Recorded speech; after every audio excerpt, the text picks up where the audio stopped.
a quorum. If you would please stand for the pledge of allegiance. I pledge Allegiance to the flag of the United States of America and to the republic for which it stands, one nation, under God, indivisible, with liberty and justice for all. In front of you, you have the previous minutes from October 27th of 2025. Please check, see if you have any additions and/or deletions. If not, I'll entertain a motion to approve. motion to approve. Second. Motion's been made and properly seconded. Is there any other discussion? Seeing none, I assume you're ready to vote. All those in favor signify by saying aye. Aye. Opposed? Minutes carried unanimously. With my At this time, we'll go into our zoning commission and common design review board cases. Brent. Thank you. Before we get going here, just a note, you'll see case DO.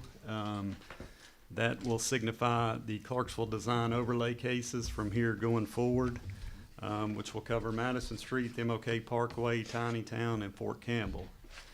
That was passed last month. So tried to make note of that in the email last week, but just in case. With that being said, first case is DO1 2025. It's the application of Richard Tucker with the agent of John Compary. Reason for the request is a new retail spec building. It's a pre-engineered metal building for property located at 2809 Trough Springs Road.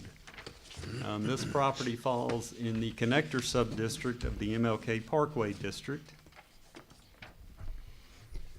The images you see from there today compliments Mr. David Smith. Grateful for him. First shot is looking into the site. It's roughly around where the pad is there. We'll point out from this slide, this property will not have direct driveway access to the MLK Parkway. We'll access off of Trough Springs Road. We'll have a longer driveway, and then also this is a shared ingress-egress easement that goes from Trough Springs to Fire Station. This is one we'll be looking from the back of the building. The building will face MLK Parkway, and that's MLK Parkway in the distance. One more from each side now. This one looking toward Madison Street. And then one more looking toward the interstate from the opposite direction. Next shot is just looking straight down onto the site where the new building will be, which will lead into the site plan. We'll point out this site plan was submitted and has already been approved earlier this year. The only real thing to point out, as I mentioned, you have Trough Springs Road at the bottom here. The driveway access will be off of Trough Springs, and then it does have two ingress-egress points off of the easement there as well. Next slide are the elevations that were submitted. The elevation in the middle of the screen is the front elevation, so it is how it will face MLK Parkway. The material starting at the base of the building, it will be a CMU base. It will be 8 foot. The material in the middle and the rest of the building will be metal siding with metal awnings. We'll point out the 2 awnings on the side are not supported by columns, but the one in the middle will be supported by 4 columns. And then we'll have a galvanized metal roof as well. The height of this building from the ground to the peak of the roof is 26 foot 2 inches. Next slide shows the colors. Again, we'll start at the base. The CMU will be the ash gray. The metal siding will be the polar white with Hawaiian blue awnings. Staff comments, site and landscape approval has been granted, and that was case SR 30-2025. And I will answer any questions of the staff if there are any. Are there any questions for Brent? Since we have no questions, we will now open the public hearing. It's not on? Okay, we will now open the public hearing. I'm not used to having to turn it on. For case DO-1-2025. If you wish to speak in favor, please come forward. You will have 3 minutes. And please state your name and address.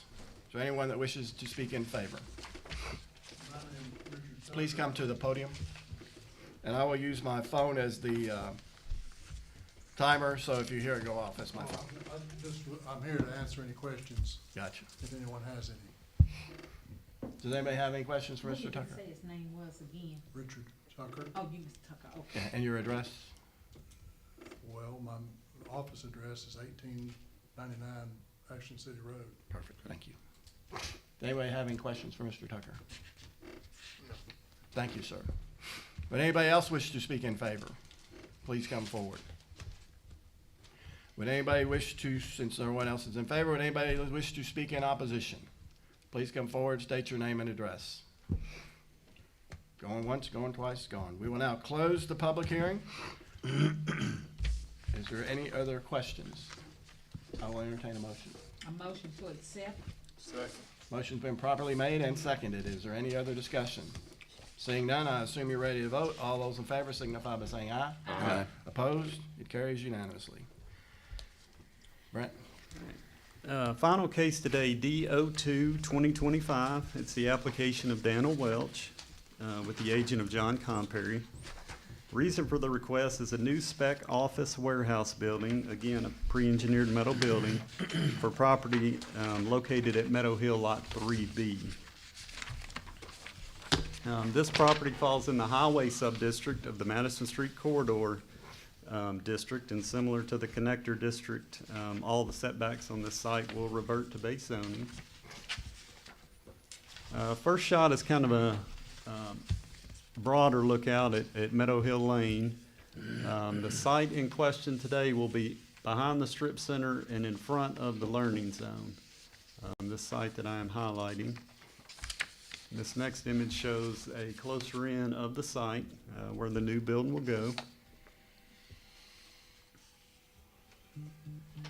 Just another angle looking at the site. Again, Madison Street to be to your left here, and you have Meadow Hill Lane running across the screen there.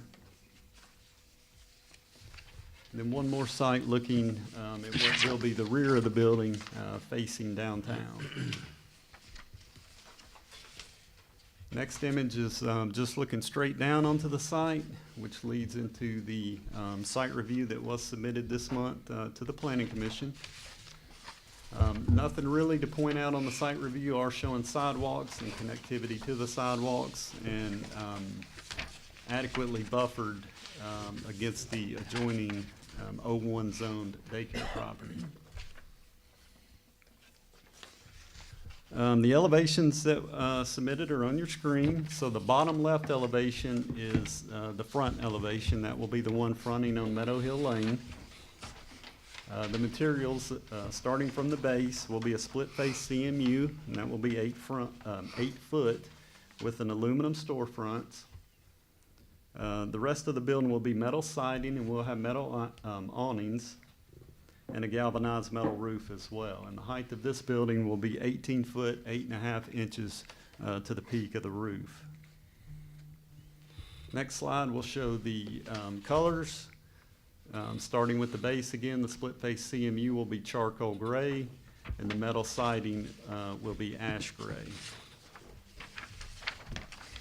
Staff comments, as I mentioned, the site and landscape approval is still needed, and this project is set to go before the Planning Commission tomorrow. And I will answer any questions of the staff. Any questions for Brent or the staff? Any questions? Seeing none, we will now open the public hearing for case DO-2-2025. If you wish to speak in favor, please come forward. You'll have 3 minutes. State your name and your address, please. Good afternoon, Cal Burchett with McKay Burchett and Company, 1545 Madison Street. I'm here. John Comperry just had knee surgery and couldn't be here, so I can help answer any site-related questions. And Daniel Welch, the developer, is here. He might be able to help with any building questions, but we just seek your approval and be happy to answer anything we can. Anybody have any questions? I have a question. Yes, ma'am. Thank you. After all of the approvals that you need to get this done, when do you think you will be starting on this? With the approvals, the earliest we could start grading is probably end of January. Yes, ma'am. How long do you think it'll take to get it completed? If this is gonna spaces? How many, office spaces do you have within that building? This is just speculative, so it could be one or two users. Mr. Welch, the developer, might be able to answer the timeline a little better than I can. Okay. Thank you. Any other questions for Mr. Burchett? Thank you, sir. Would anybody else like to speak in favor? Please come forward, state your name and address. Seeing none, would anybody like to speak in opposition? Please come forward, state your name and address. Seeing none, we will now close the public hearing for case DO-2-2025. Does anybody have any other questions or motion? Motion to approve. Second. Motion's been made and properly seconded. Is there any other discussion? Seeing none, I assume you're ready to vote. All those in favor signify by saying aye. Aye. Opposed? It carries. Thank you. Is there any other business? I'll just give you all 1 minute, 2 minute update on some of the stuff that's gone on with City Council recently. So as Brent mentioned, the overlay district has been accepted to go up Fort Campbell Boulevard and Tiny Town. And with that, there's been some other changes in the code. It was basically readopted as an entire chapter to kind of fix the order of some things. If you do go down Madison Street, you may start to see in the next 3 months, 4 months, some additional new reader boards going up. 2 provisions there. One, they can use the existing signage. We did not increase the sign limit in Madison Street, so it's still 50 square feet, but you can use 25 of that 50 square feet for a reader board. I've seen Watchfire out there demoing some products for people. And we also allowed churches and other groups, if you do have one of the changeable individual letter boards, that you can use up to 25 feet there, but not greater than your existing reader board. So if you have 18 square feet, you get 18. If you have a 30 square foot, you can come down to 25 square feet. Hilldale has already applied for that. So that was one of the provisions we put in there. I believe we're finally ready tomorrow at the Planning Commission to bring the electronic message center citywide regulations, because our thought was, well, if we're going to allow these electronic message centers in the design districts, we need some guide rails, if you will, on the use of them. Automatic dimming, how fast it can animate, how fast the messages can appear, those kind of things. So we're really close. We've had a lot of meetings. We had a workshop last week. Some of you were in attendance. Thank you for coming. And it allowed us to work with some of the people who had concerns. We're not going to make everyone happy. It's just one of those kind of ordinances where someone's always going to be upset that it's not 6 seconds, that it's 5 seconds. Someone was going to want 4 seconds. So we've split it at 5 seconds of animation followed by 5 seconds of a still image is kind of where we settled in. Early on, we were at 6 and 6. Really early on, I think we were at 10 seconds. So we've kind of come down, talked to some of these sign owners and industry professionals, and we'll be bringing that to City Council. The ordinance would go in effect if they adopted in January. The signs would have to be compliant by April. So we gave them some time to work on their software packages, and they're all programmable, so they can program it to meet the new regulations by April 1, 2026. And hopefully that's it until we get the rest of the code adopted. As far as the zoning code goes, we're through chapter 2 and 3, which is great.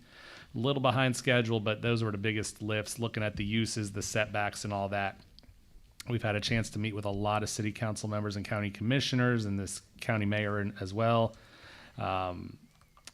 I know we met with you, Miss Wanda, so if anyone else needs to come, we'll definitely get them down here to talk about their feelings and thoughts about the zoning code.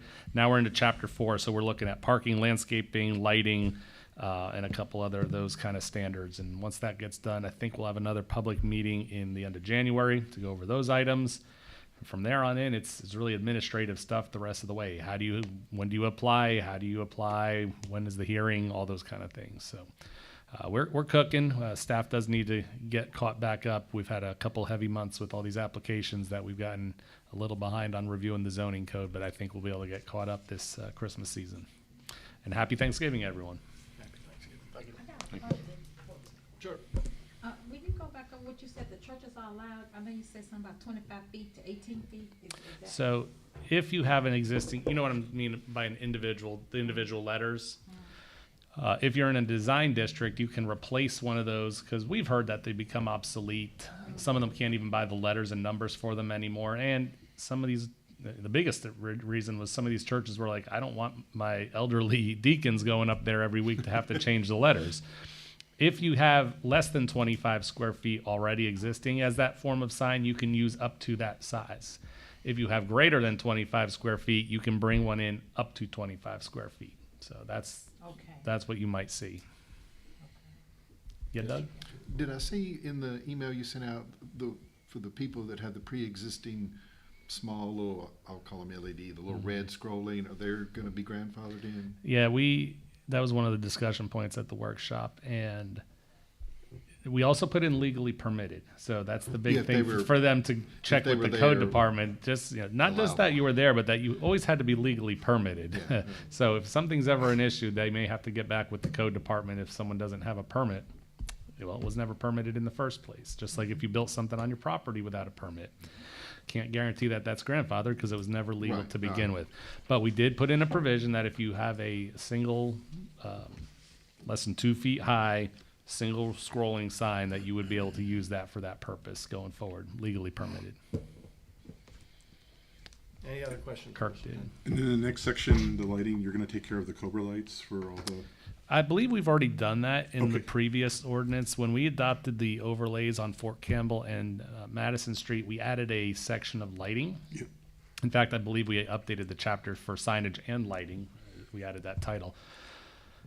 We had some previous lighting provisions, but we added a fourth that said lighting cannot, whether it's advertising, security, or parking lighting, cannot spill out into the right-of-way. So the code department has been provided with that, and they are aware of it, and they are now have something to have a little more teeth than they did in the past. all right, thank you. Anybody else have any questions for Mr. Kindy? Thank you, Mr. Thank you. Is there anyone that wishes to make any public comments for this I period? just want to tag on to the other business just real quick. The December meeting on the calendar that was sent out last December had the meeting for the 29th. That meeting will be on the 15th. You're gonna send an update email? I will send one out on the 8th, yes, sir. Yeah, the planning commission's gonna adopt a updated calendar tomorrow with that. Okay. Any other business? Anyone wish to make any public comments? You're the only one here. The officer. I would take that as a no. Since we have no other business and no other comments, I will entertain a motion to adjourn. Motion to adjourn. Motion's been made. Do I have a second and properly seconded? Any discussions? Seeing none, I assume you're ready to vote. All those in favor signify by saying aye. Aye. Opposed, we're adjourned. Happy Thanksgiving.